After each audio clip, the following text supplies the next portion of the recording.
Dahil tapos na tayo mag-breakfast, so, kailangan natin magtrabaho.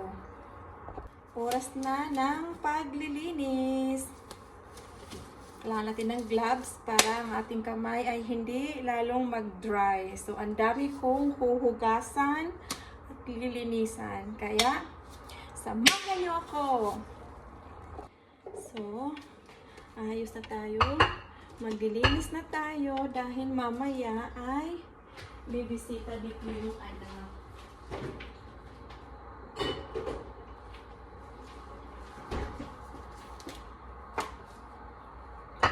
Ang dami nating huhugasan. Ganon talaga. At ang ating alaga ay tulog pa. At tulog naman siya.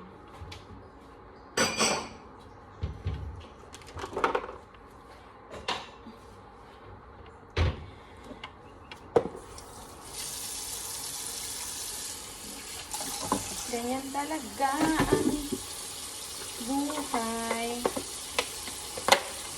Tuloy ang laban.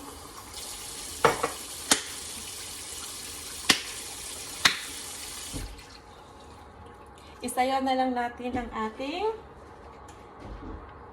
trabaho.